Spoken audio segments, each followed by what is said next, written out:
आज 11 सितंबर 2020 की प्रातः मुरली है। ओम शांति। बाप दादा मधुबन। बाबा ने कहा, मीठे बच्चे, यह ड्रामा का खेल एक्यूरेट चल रहा है। जिसका जो पाठ जिस घड़ी होना चाहिए वही रिपीट हो रहा है।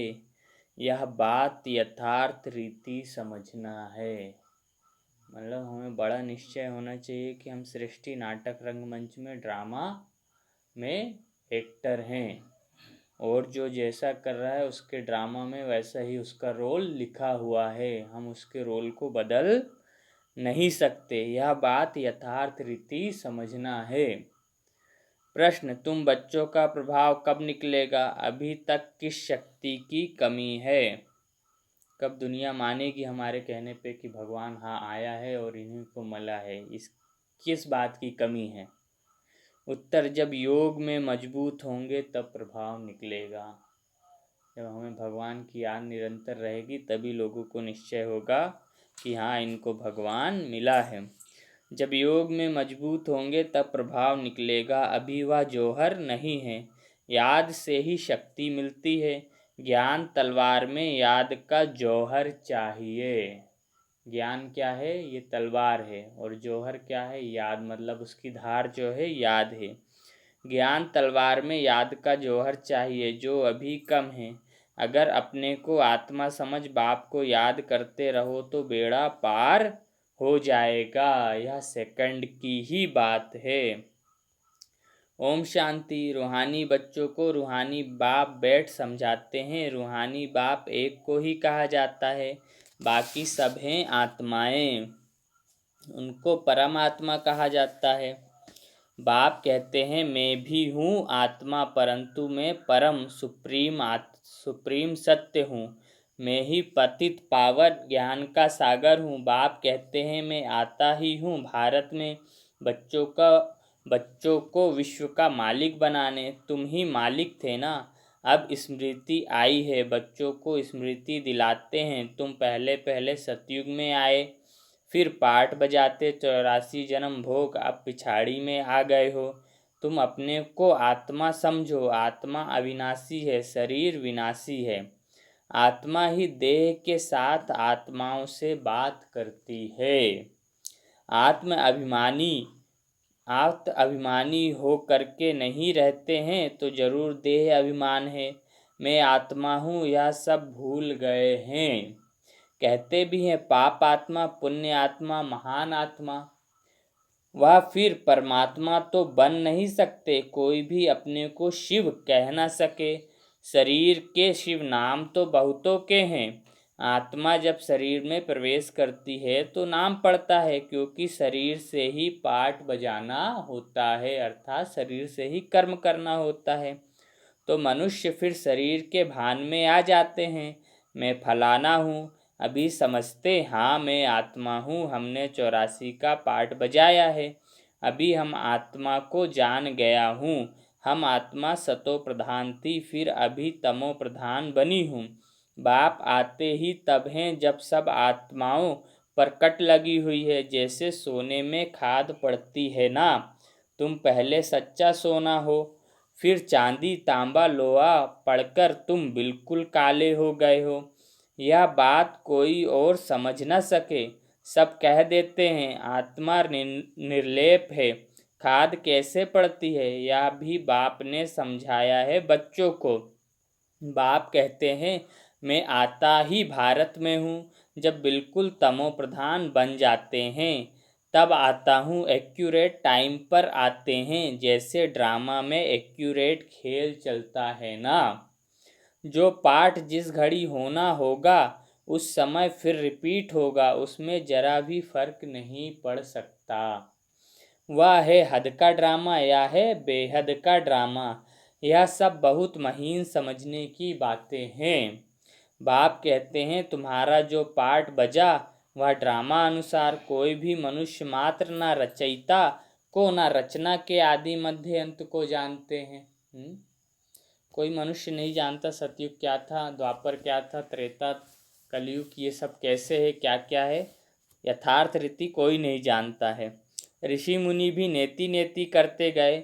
अब तुमसे कोई पूछे रचयिता और रचना के आदि मध्य अंत को जानते हो, तो तुम झट कहेंगे हाँ, सो भी तुम सिर्फ अभी ही जान सकते हो, फिर कभी नहीं। बाबा ने समझाया है, तुम ही मुझ रचयिता और रचना के आदि मध्य अंत को जानते हो। अच्छा, यह लक्ष्मी नारायण का राज्य कब होगा यह जानते होंगे?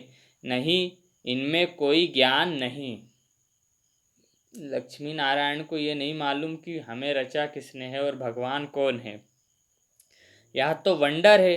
तुम कहते हो हमारे में ज्ञान है, यह भी तुम समझते हो। बाप का पार्ट ही एक बार का है, तुम्हारी एम ऑब्जेक्ट ही है लक्ष्मी नारायण बनने की। बन गए फिर तो पढ़ाई की दरकार नहीं रहती। बैरिस्टर बन गया सो बन गया।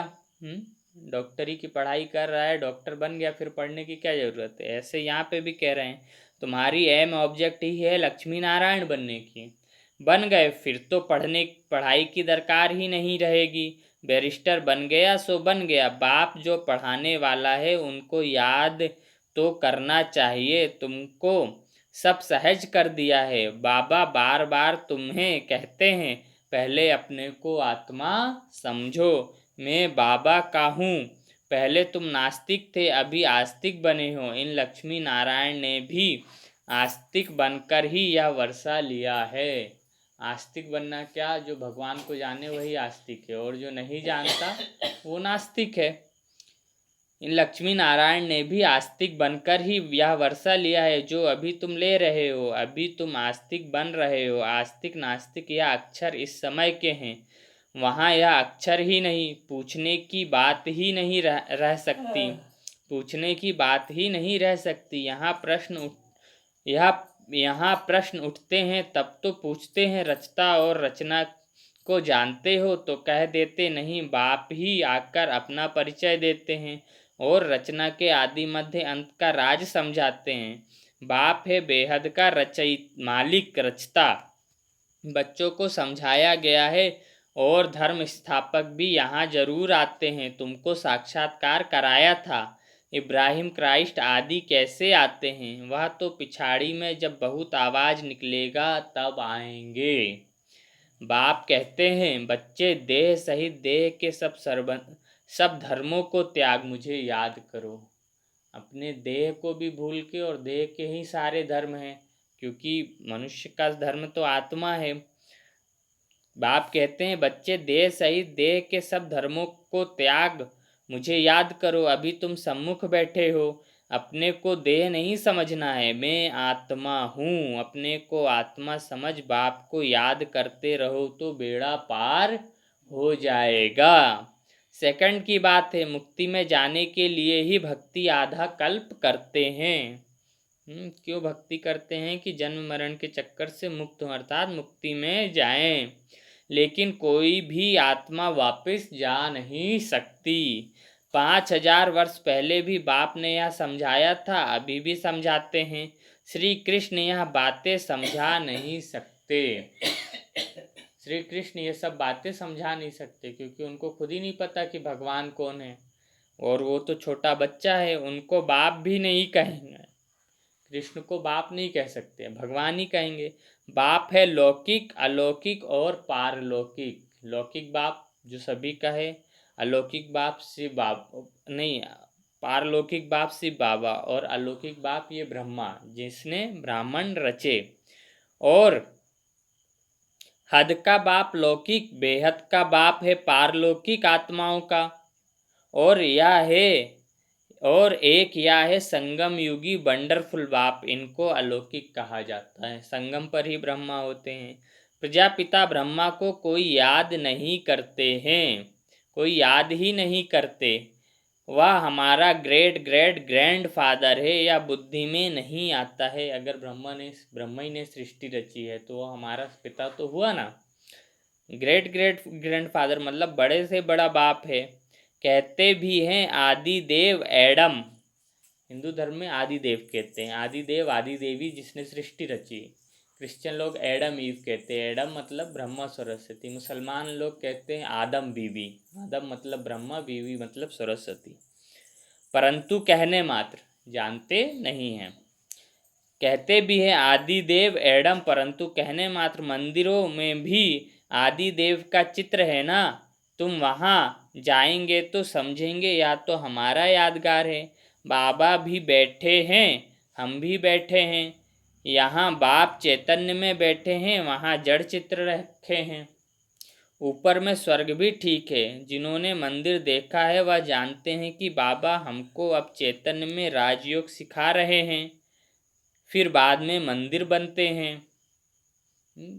वो देलवाड़ा मंदिर है जैन लोगों का, आबू में, उसी में ऐसे ही है। बीच में वो आदि देव बोलते हैं, जो बीच में उनके मुख्य देवता है, और फिर उनके 108 देवी देवताओं की मूर्ति, और ऊपर में स्वर्ग के नज़ारे हैं। उसी का बता रहे हैं कि वो हमारा ही यादगार है। हम यहाँ तपस्या कर रहे हैं, वहाँ उन्होंने मंदिर बनाया है। यह स्मृति में आना चाहिए कि यह सब हमारे यादगार हैं। यह लक्ष्मी नारायण अब हम बन रहे हैं, थे, फिर सीढ़ी उतरते आए हैं, अब फिर हम घर जाकर राम राज्य में आएंगे। पीछे होता है रावण राज्य, फिर हम वाम मार्ग में चले जाते हैं। बाप कितना अच्छी रीति समझाते हैं। इस समय सभी मनुष्य मात्र पतित हैं, इसलिए पुकारते हैं, हे पतित पावन, आकर हमको पावन बनाओ। दुख हर कर सुख का रास्ता बताओ। कहते भी हैं भगवान जरूर कोई वेश में आ जाएगा। अब कुत्ते बिल्ली ठिक्कर भिक्तर आदि में तो नहीं आएंगे। गाया हुआ है भाग्यशाली रथ पर आते हैं। बाप खुद कहते हैं मैं इस साधारण रथ में प्रवेश करता हूँ। यह अपने जन्मों को नहीं जानते हैं, तुम अभी जानते हो। इनके बहुत जन्मों के अंत में जब वानप्रस्थ अवस्था होती है तब मैं प्रवेश करता हूँ। भक्ति मार्ग में पांडवों को बहुत बड़े बड़े चित्र बनाए हैं, पांडवों के बहुत बड़े बड़े चित्र बनाए हैं। रंगून में बुद्ध का भी बहुत बड़ा चित्र है। इतना बड़ा कोई मनुष्य होता थोड़े ही है। बच्चों को तो अब हंसी आती होगी, रावण का चित्र कैसा बनाया है। दिन प्रतिदिन बड़ा करते जाते हैं। पहले रावण 50 फीट 30 फीट का होता था, अब 150 फीट 200 फीट का। तो क्या कारण है कि दिन प्रतिदिन रावण बढ़ता जा रहा है? क्यों? क्योंकि मनुष्य का विकार दिन प्रतिदिन बढ़ता जा रहा है, और वो विकार का रूप है रावण। तो मनुष्य बड़ा बड़ा चित्र बनाते हैं और जलाते हैं, और समझते नहीं है कि ये रावण मरता क्यों नहीं है। हर साल जलाते हैं, फिर उससे बड़ा बनाते हैं, फिर उससे बड़ा बनाते हैं। तो इसका रहस्य यही है कि विकार मर ही नहीं रहा है, दिन प्रतिदिन बड़ा करते जाते हैं। या क्या चीज़ है जो हर वर्ष जलाते हैं? ऐसा कोई दुश्मन होगा? दुश्मन का ही चित्र बनाकर जलाते हैं। हाँ, दुश्मन को ही न जलाएंगे। अच्छा, रावण कौन है, कब दुश्मन बना जो हर वर्ष जलाते आते हैं? इस दुश्मन का किसको भी पता नहीं है। उनका अर्थ बिल्कुल नहीं जानते। बाप समझाते हैं, वाह है ही रावण संप्रदाय, तुम हो राम संप्रदाय। जो भगवान को जानते हैं वो राम संप्रदाय, जो नहीं जानते वो रावण संप्रदाय। अब बाप कहते हैं, ग्रस्त व्यवहार में रहते कमल फूल समान बनो और मुझे याद करते रहो। कहते हैं बाबा, हंस और बगुले इकट्ठा कैसे रह सकते हैं? खिटखिट होती है। हंस बगला अर्थात एक भगवान के ज्ञान में चल रहा है, भगवान को मान रहा है, दूसरा नहीं चल रहा, नहीं मान रहा, तो बगुला है और दूसरे को भी परेशान करता है। सो तो जरूर होगा, सहन करना पड़ेगा। इसमें बड़ी युक्तियां भी हैं। बाप को कहा जाता है रांझू रमजबाज। सब उनको याद करते हैं ना, हे भगवान दुख हरो, रहम करो, लिबरेट करो। वो लिबरेटर बाप सबका एक ही है। तुम्हारे पास कोई भी आते हैं तो उनको अलग अलग समझाओ। कराची में एक एक को अलग अलग बैठ समझाते थे। कराची से शुरू हुआ है 1936 से यज्ञ। अलग अलग इसलिए समझाओ क्योंकि किसी के मन में कुछ समझ में आता है, किसी को कुछ समझ में आता है। चलो बाबा को याद करें।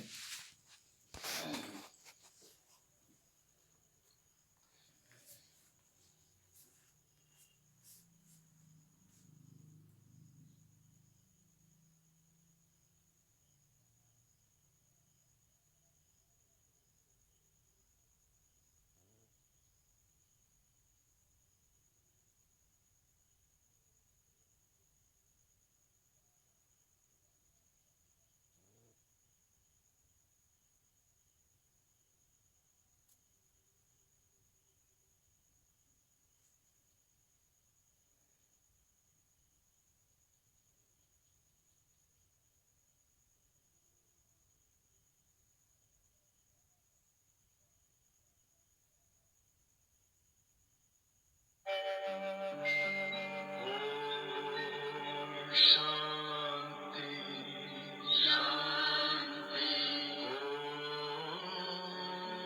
शांति शांति अंतर मन में ज्योति जगा लो होगा दूर अंधेरा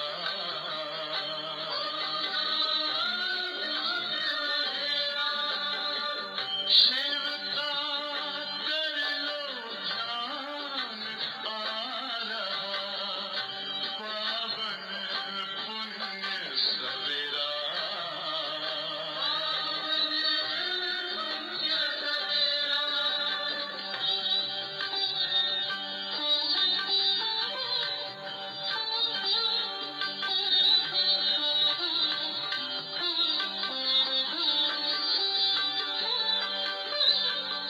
तुम हो कौन कहाँ से आए अपने आप को जानो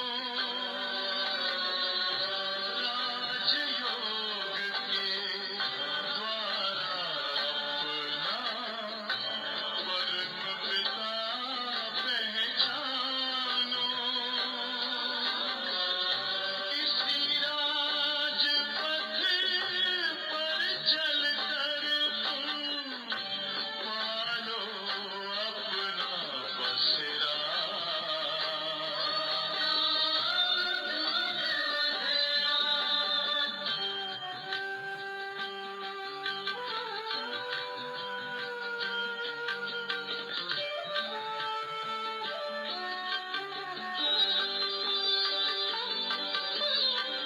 तुम हो आत्मा तन से प्यारे परमात्मा को प्यारे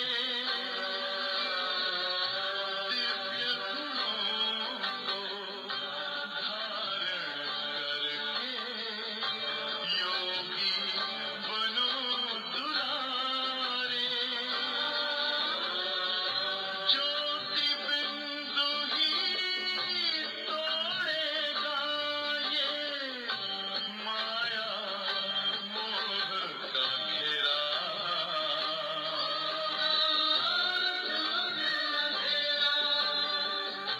अंतर मन में ज्योति जगा लो होगा दूर अंधेरा ओम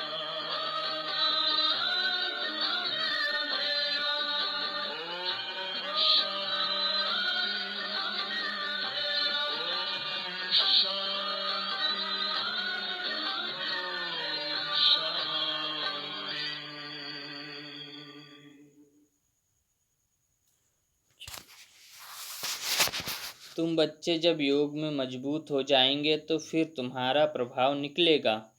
अभी अर्जुन वह जौहर नहीं है, याद से शक्ति मिलती है, पढ़ाई से शक्ति नहीं मिलती। ज्ञान तलवार है, उसमें याद का जौहर भरना है, वह शक्ति कम है। बाप रोज कहते रहते हैं बच्चे याद की यात्रा में रहने से तुमको ताकत मिलेगी।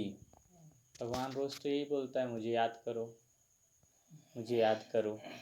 क्यों बोलता है? क्योंकि वो जानता है अगर बच्चे मुझे याद नहीं करेंगे तो अंत में सजा भोगना पड़ेगा। बाप रोज कहते रहते हैं बच्चे याद की यात्रा में रहने से तुमको ताकत मिलेगी, पढ़ाई में इतनी ताकत नहीं है। याद से तुम सारे विश्व के मालिक बनते हो, तुम अपने लिए ही सब कुछ करते हो। बहुत आए फिर गए, माया भी दुस्तर है, बहुत नहीं आते हैं, कहते हैं ज्ञान तो बहुत अच्छा है, खुशी भी होती है, बाहर गया खल्लास। किसी को सुनाया आत्मा, हाँ मुझे निश्चय हो गया, मैं शरीर नहीं मैं आत्मा। परमात्मा, हाँ निश्चय हो गया। अब आके पढ़ो, नहीं समय नहीं है। क्या निश्चय हुआ? क्या निश्चय हुआ? ना अपना को आत्मा समझ सके और ना परमात्मा को समझ सके। अच्छा बोलने से थोड़ी होता है। बाहर गया खल्लास, जरा भी ठहरने नहीं देती। कोई को बहुत खुशी होती, ओहो अब बाबा आए हैं, हम तो चले अपने सुख धाम। बाप कहते हैं अभी पूरी राजधानी स्थापन ही कहाँ हुई है, तुम इस समय हो ईश्वरी संतान, फिर होंगे देवताई। इसलिए अभी का समय सबसे श्रेष्ठ है, क्योंकि हमें पता है हमारा असली पिता कौन है। वहाँ तो देवताओं के बच्चे होंगे हम, और हम स्वयं देवी देवता होंगे। डिग्री कम हो गई ना, मीटर में पॉइंट्स होती है, इतनी पॉइंट कम। तुम अभी एकदम ऊंच बनते हो, फिर कम होते होते नीचे आ जाते हो। सीढ़ी नीचे उतरना ही है। अब तुम्हारी बुद्धि में सीढ़ी का ज्ञान है। चढ़ती कला सर्व का भला, फिर धीरे धीरे उतरती कला होती है। शुरू से लेके इस चक्र को अच्छी रीति समझना है।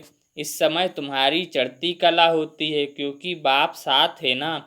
ईश्वर जिसको मनुष्य सर्वव्यापी कह देते हैं, वह बाबा मीठे मीठे बच्चे कहते रहते हैं। ईश्वर जिसको मनुष्य सर्वव्यापी कह देते हैं, भगवान को क्या कह दिया, सर्वव्यापी। वह बाबा मीठे मीठे बच्चे कहते रहते हैं, और बच्चे फिर बाबा बाबा कहते रहते हैं। बाबा हमको पढ़ाने आए हैं। आत्मा पढ़ती है, आत्मा ही कर्म करती है। हम आत्मा शांत स्वरूप हैं, इस शरीर द्वारा कर्म करती हूँ।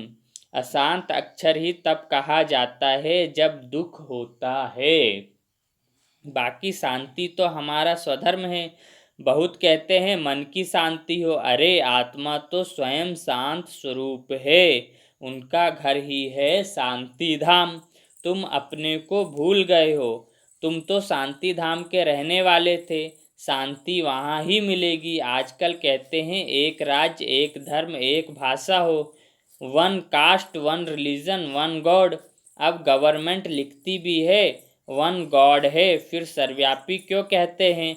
वन गॉड को कोई जानते ही नहीं है। तो अब तुमको फिर यह लिखना है, लक्ष्मी नारायण का चित्र बनाते हो, ऊपर लिख दो, दो सतयुग में लिख दो सतयुग में जब इन्हों का राज्य था तो one god, one deity, one religious था।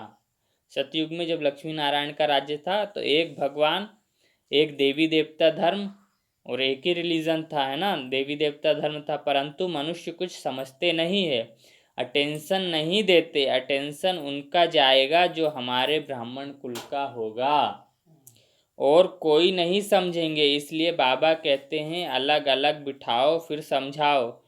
फॉर्म भराओ तो मालूम पड़ेगा, क्योंकि कोई किसको मानने वाला होगा, कोई किसको। सबको इकट्ठा कैसे समझाएंगे, अपनी अपनी बात सुनाने लग पड़ेंगे। पहले पहले तो पूछना चाहिए कहाँ आए हो। बीके का नाम सुना है, प्रजापिता ब्रह्मा तुम्हारा क्या लगता है, कभी नाम सुना है। तुम प्रजापिता ब्रह्मा की संतान नहीं हो, हम तो प्रैक्टिकल में हैं। तो तुम भी परंतु समझते नहीं हो तुम भी परंतु समझते नहीं हो। समझाने की बड़ी युक्तियाँ चाहिए। अच्छा, मीठे मीठे सिकी लधे बच्चों प्रति माता पिता बाप दादा का याद प्यार और गुड मॉर्निंग। रूहानी बाप की रूहानी बच्चों को नमस्ते, और हम रूहानी बच्चों की रूहानी माता पिता, मम्मा बाबा, बाप दादा को याद प्यार, गुड मॉर्निंग और नमस्ते। शुक्रिया बाबा, शुक्रिया आपका पद्मा पदम, शुक्रिया। धारणा के लिए मुख्य सार। पहला, मंदिर आदि को देखते सदा यह स्मृति रहे कि यह सब हमारे ही यादगार हैं। अब हम ऐसा लक्ष्मी नारायण बन रहे हैं। दूसरा, ग्रस्त व्यवहार में रहते कमल फूल समान रहना है। हंस और बगुले साथ हैं तो बहुत युक्ति से चलना है, सहन भी करना है। वरदान, माया के बंधनों से सदा निर्बंधन रहने वाले योग युक्त बंधन मुक्त भव। माया के बंधन से सदा निर्बंधन रहने वाले योग युक्त बंधन मुक्त भव। विस्तार, बंधन मुक्त की निशानी है सदा योग युक्त। योग युक्त बच्चे जिम्मेवारियों के बंधन व माया के बंधन से मुक्त होंगे। मन का भी बंधन ना हो, लौकिक जिम्मेवारी तो खेल है, इसलिए डायरेक्शन प्रमाण खेल की रीति से हंसकर खेलो तो कभी छोटी छोटी बातों में थकेंगे नहीं। अगर बंधन समझते हो तो तंग होते हो, क्या क्यों का प्रश्न उठता है, लेकिन जिम्मेवार बाप है, आप निमित्त हो। इस स्मृति से बंधन मुक्त बनो तो योग युक्त बन जाएंगे।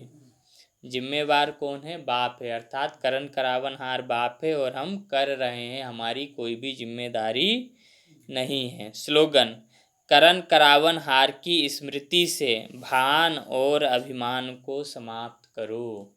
भान अर्थात मैं कर रहा हूँ, और फिर जो उसका अभिमान आता है मैंने किया, इन दोनों को समाप्त करो।